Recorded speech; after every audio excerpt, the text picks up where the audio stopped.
Good evening brothers and sisters. आइए हम लोग डिवोशन की शुरुआत करने से पहले परमेश्वर के पास जाएंगे। परमेश्वर बहुत ही आभारी है परमेश्वर, जो आपने हमें ये समय दिया ताकि हम आपके वचनों में देख सके और परमेश्वर अपने जीवन में आपके वचनों के अनुसार परिवर्तन लेके आ सके। प्लीज़ मदद कीजिए परमेश्वर, जब ये वचन हम लोग सुने तो हमारे दिल खुल सके परमेश्वर, और हम आपके वचनों के अनुसार अपने जीवन में परिवर्तन लेके आ सके परमेश्वर। बहुत ही आभारी हैं जो आपने हमें सही सलामत और सुरक्षित रखा है परमेश्वर। बहुत ही आभारी हैं। ये सारी प्रार्थना यीशु मसीह के नाम से मांगते हैं, आमीन। आइए हम लोग आज हग्गाई की किताब से सीखेंगे यहोवा के बनाने का समय। आई नो हम सब चाहते हैं कि हम सब किसी न किसी तरीके से शामिल हों ताकि हम यहोवा का भवन बना सकें, ताकि हम यहोवा का मंदिर बना सकें। आइए हम लोग चलेंगे हग्गाई की किताब में, हग्गाई 1 में चलेंगे और 1 से लेके 11 तक हम लोग देखेंगे।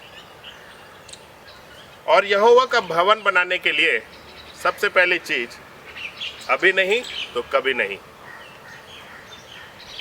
हग्गाई 1 से लेके 11 तक। और यह लिखा है, दारा राजा के दूसरे वर्ष के 6वें महीने के पहले दिन यहोवा का यह वचन हग्गाई भविष्यवक्ता के द्वारा शलतील के पुत्र जरुब्बाबेल के पास, जो यहूदा का अधिपति था, और यहोशदाक के पुत्र यहोशू महायाजक के पास पहुंचा। सेना को यहोवा यूं कहता है, ये लोग कहते हैं कि यहोवा का भवन बनाने का समय नहीं आया है।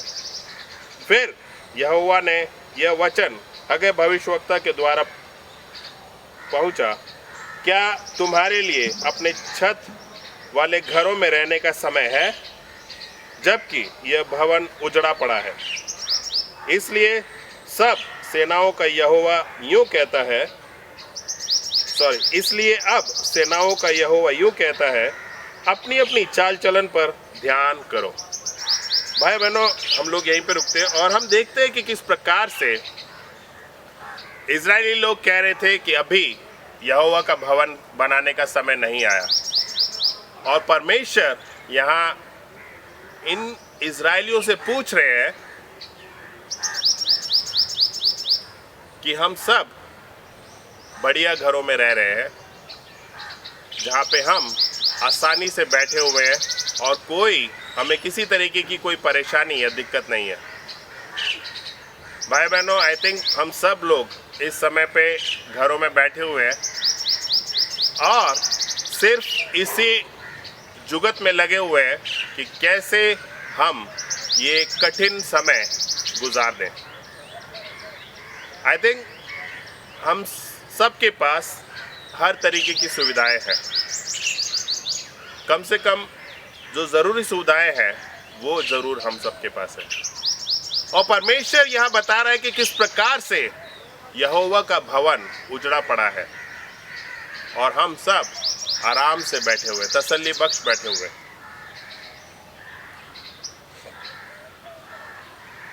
भाई बहनों, हम क्या कर रहे हैं परमेश्वर का भवन बनाने के लिए? अभी नहीं तो कभी नहीं। आई नो, जब हम लोगों के पास काम था और जब हम सब नौकरियों पे जाते थे तो हमारे पास समय नहीं था। कई बार बॉस इवन शनिवार को, रविवार को भी हमें काम पे बुलाता था, ओवर टाइम करवाता था ताकि हम काम में ही लगे रहे। आई नो, और हम सब ने पूरा समय अपने नौकरियों में गुजारा,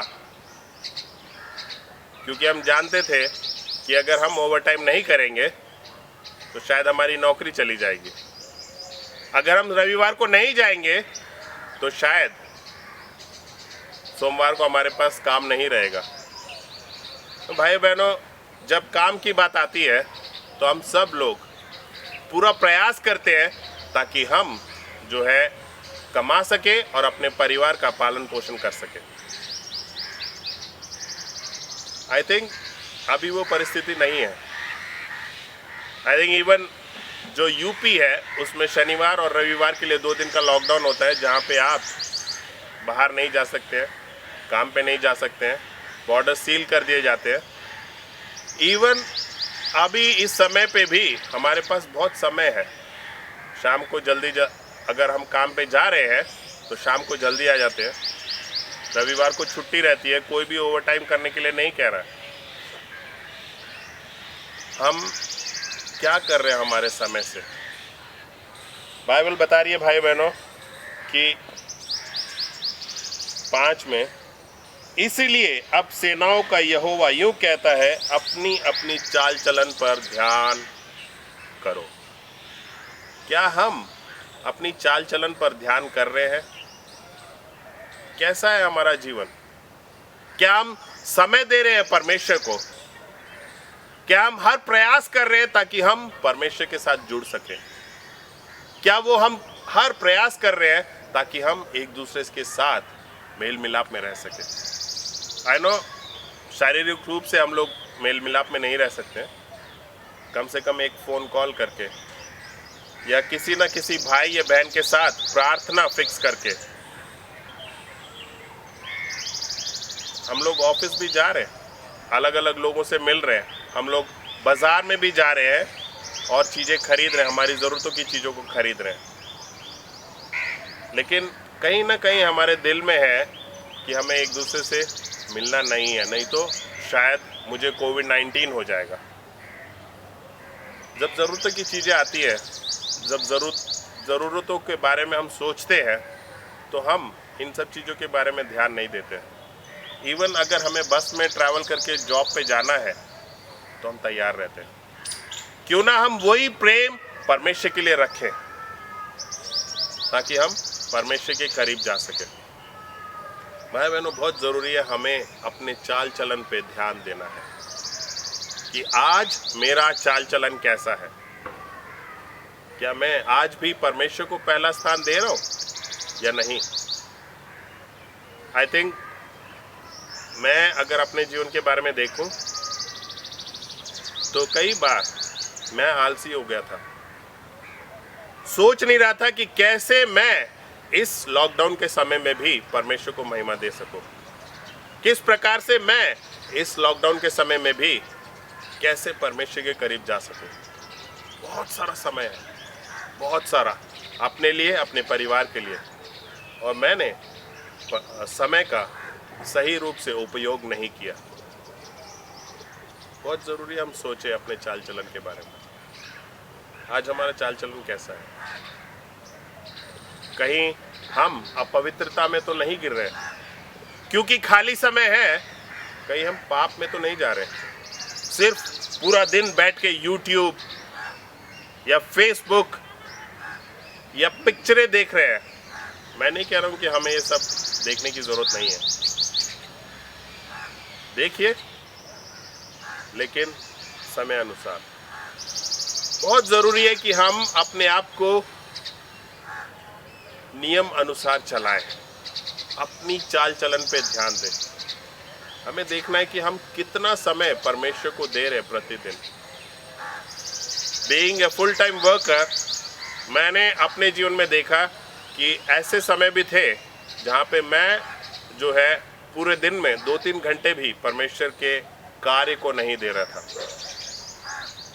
जबकि परमेश्वर ने मुझे ये मौका दिया है ताकि मैं उसके और उसके लोगों की सेवा कर सकूं। भाई बहनों, परमेश्वर ने हम सबको अभी फुल टाइम में रखा हुआ है। फुल टाइम खाली है हम लोग, सिर्फ एक ही विचार है। क्यों? क्योंकि अभी नौकरी के बारे में सोचने की ज़रूरत नहीं है। सोचने की ज़रूरत नहीं है कि वो बच्चों को तैयार करके स्कूल भेजना है। सोचने की ज़रूरत नहीं है कि खुद तैयार होके ऑफिस भागना है। क्या हम अपना चाल चलन पे ध्यान दे रहे हैं? अगर हमें नौकरी पे जाना होता तो हम शायद 5-5:30 बजे उठ के भी तैयार होके अपने काम के लिए भागते। मुझे याद है मेरा ऑफिस नोएडा सेक्टर 62 में था और सुबह 9 बजे मुझे अपने ऑफिस में पहुंचकर अपनी अटेंडेंस लगानी होती थी। वहाँ पे पंचिंग मशीन थी, उंगली अगर नहीं रखेंगे तो 10 मिनट अगर लेट हो गए, 3 बार अगर लगातार हम लोग 3 बार लेट हुए तो आधे दिन की सैलरी काट दी जाती थी। और मैंने देखा कि वो अच्छा डिसिप्लिन था। 7:30 बजे मैं अपने घर से निकल जाता था, जुगत लगाता था ताकि मेट्रो में जा सकूं, और सोचता था कि कैसे मैं अपने ऑफिस समय पे पहुंच सकूं।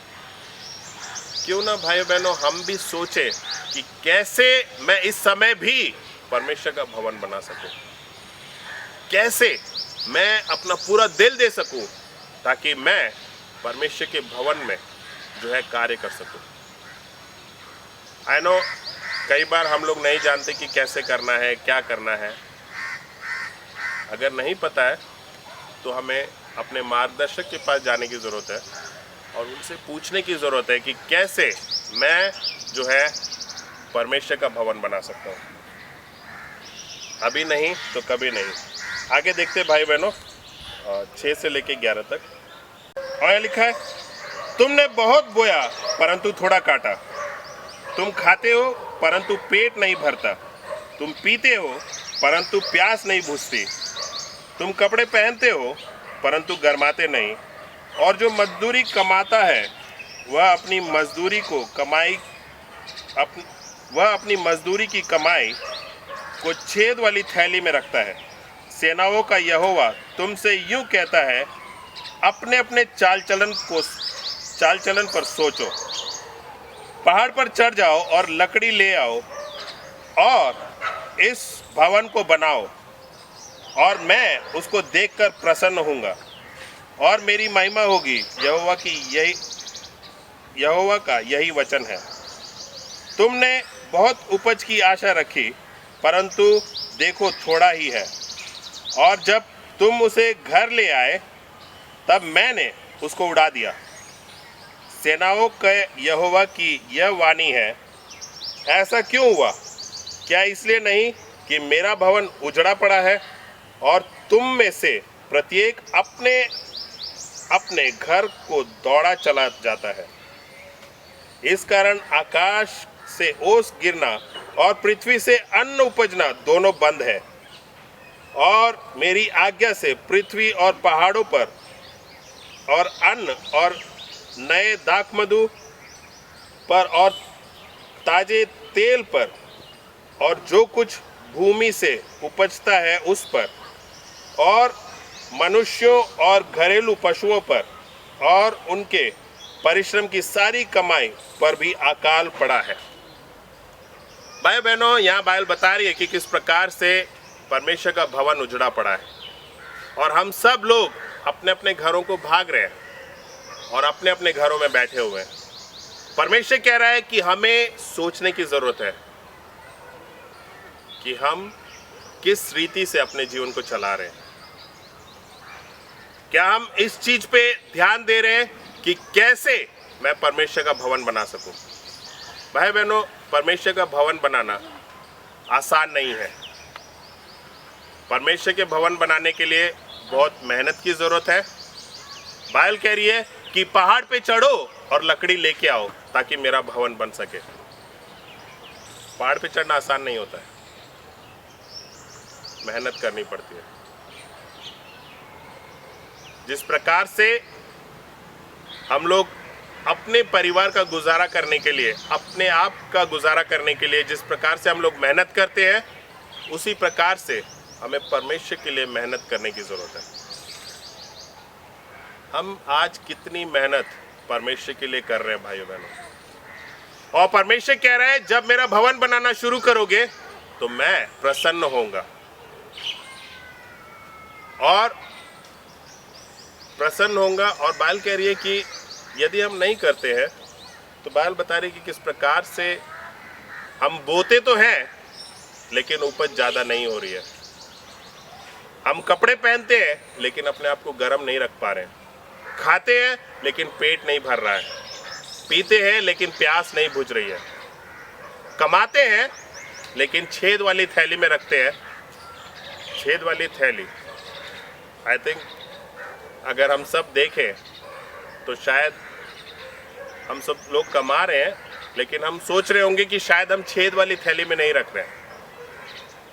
भाई बहनों, बेसिकली जब हम परमेश्वर के पास रहते हैं, परमेश्वर हमें आशीष देता है।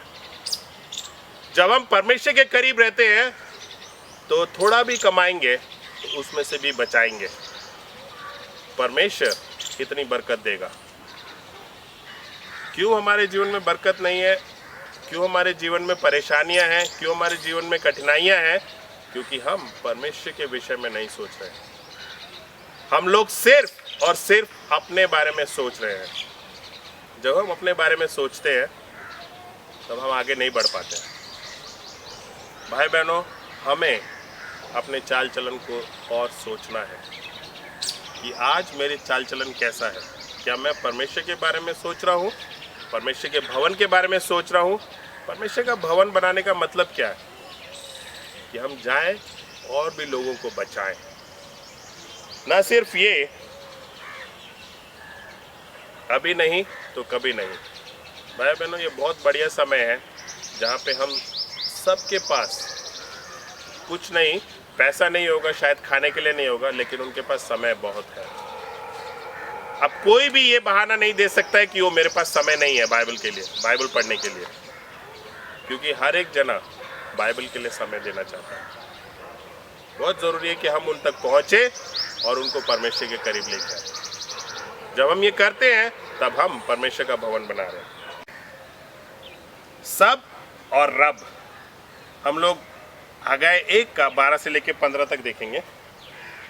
और ये लिखा है, तब शालितियेल के पुत्र जरुब्बाबेल और यहोशदाक के पुत्र यहोशू महायाजक ने सब बचे हुए लोगों समेत अपने परमेश्वर यहोवा की बात मानी, और जो वचन उनके परमेश्वर यहोवा ने उनसे कहने के लिए हगाई भविष्यवक्ता को भेज दिया था, उसे उन्होंने मान लिया और लोगों ने यहोवा का भय माना।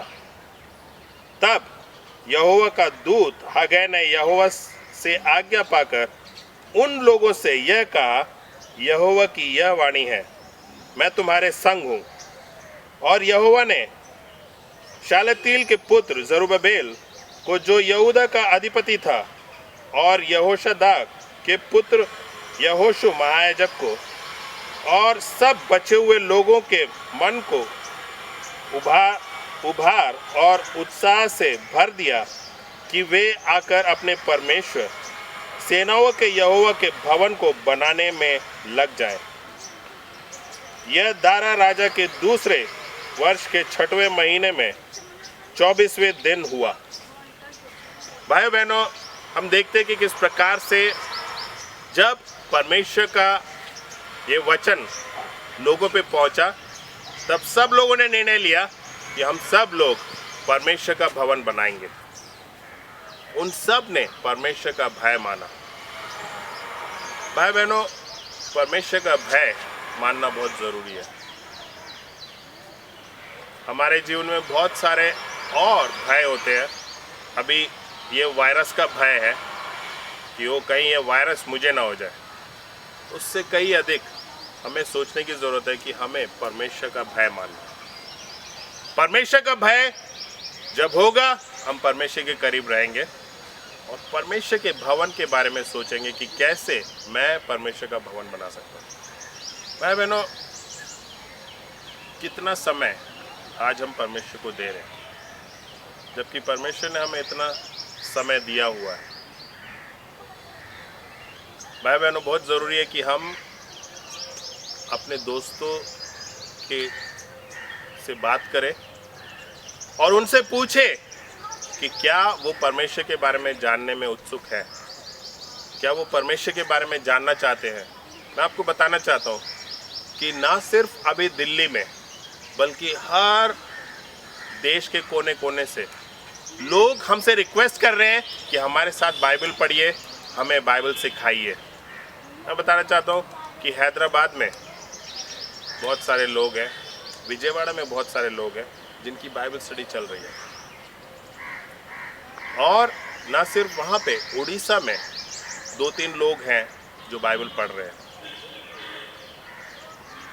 केरला में लोग उपस्थित हैं जो बाइबल पढ़ना चाहते हैं, बाइबल के बारे में जानना चाहते हैं। पंजाब में लोग उपस्थित हैं जिन्होंने हमें अप्रोच किया है कि वो भी बाइबल के बारे में जानना चाहते हैं।